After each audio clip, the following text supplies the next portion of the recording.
একটা জিনিস খেতে গেলে তার পেছনে কত পরিশ্রম করা লাগে এটা আসলে পুরুষ মানুষ তো বুঝে না এই কষ্টগুলো। শুধু মনে করে যে মহিলারা বাসায় কি কাজ করে, কিন্তু আসলে যে দেখেন কত কষ্ট করতে হয়। তো আমি আজকে কুমড়ো বড়ি বানাবো, তার জন্য কুমড়ো কুড়াইতেছি। যে দেখেন এই কুমড়োগুলো আসলে কুড়াইতেও অনেকটা সময় লাগে আর খুবই সাবধানে করতে হয়। কারণ এই যে প্লেটটা দেখতেছেন, এই প্লেটটা তো ছিদ্র করা আর এই ছিদ্রগুলো খুবই ধারালো। একদম নারকেল কুড়ানির মতো এরকম ধারালো, ওর থেকেও বেশি ধারালো। তো এতে একটুখানি অসাবধান হইলে লাগলে একদম মানে অবস্থা খারাপ হয়ে যায়। বুঝতেই পারতেছেন যে অবস্থা কেমন হয়। তো কুমড়োগুলো কুড়ানো শেষ। কুমড়ো কুড়ায়ে আমি ওটা তো ধুয়ে পরিষ্কার করে নিছি একদম সুন্দর মতো, যাতে টক না লাগে।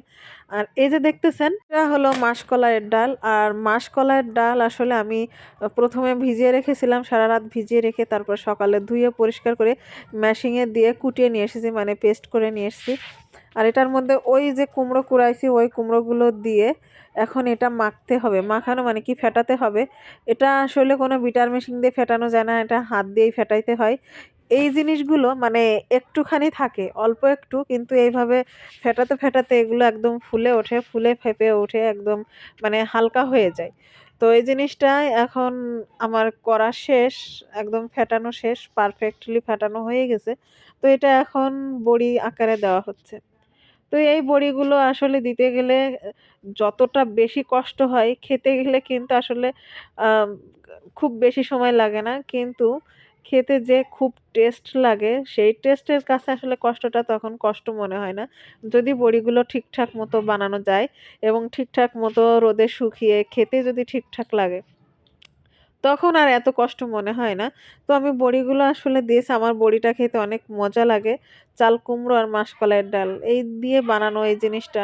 অনেক সময় ঘরে মাছ থাকে না বা আ মাছ তরকারি ভালো লাগে না খেতে, তখন কিন্তু এই শুধু বড়ি দিয়ে অনেক ধরনের তরকারি রান্না করে খাওয়া যায়। এই যেমন ধরেন ডিম দিয়ে, নতুন আলু দিয়ে, বড়ি দিয়ে ভুনা করে খাওয়া যায়। তারপরে এটা তো আমাদের যশোর জেলার মানুষ সবাই জানে যে কি দিয়ে রান্না করে খাওয়া যায়। কিন্তু যারা জানেন না তাদের জন্যই বলতেছি। তারপরে দেখা যাচ্ছে একটু বড়ি দিয়ে, আলু দিয়ে, বেগুন দিয়েও রান্না করে খাওয়া যায়, লাউ দিয়ে, বিভিন্ন রকম তরকারি দিয়ে রান্না করে খেতে বেশি মজা লাগে। তো এই জিনিসগুলো খাওয়ার সময় যেই মজাটা লাগে আসলে এই প্রসেসটা, মানে খাওয়ার উপযোগী করতে যে প্রসেস, এটা যে কি কষ্টের। তো আসলে এই কষ্টগুলো আ পুরুষ মানুষ বুঝে না, যেটা সত্যি কথা। পুরুষ মানুষ মনে করে মহিলাদের কি কাজ? কোনো কাজই তো নাই সংসারে, শুধু রান্না করা, খাওয়া আর ঘুমানো। কিন্তু আসলে এই জিনিসগুলো যখন আমরা বানাই, আ খাবার জন্য উপযোগী করে তুলি, ধরেন পুরুষ মানুষও তো খায়, সবাই তো খায়।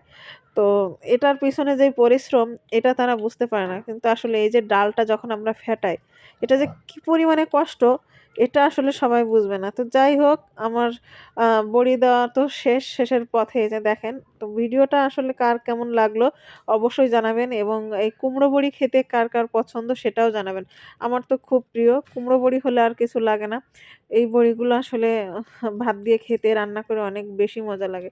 তো ভিডিওটা ভালো লাগলে একটা লাইক, কমেন্ট, শেয়ার করে দিবেন। আজকের মতো এই পর্যন্ত। ধন্যবাদ।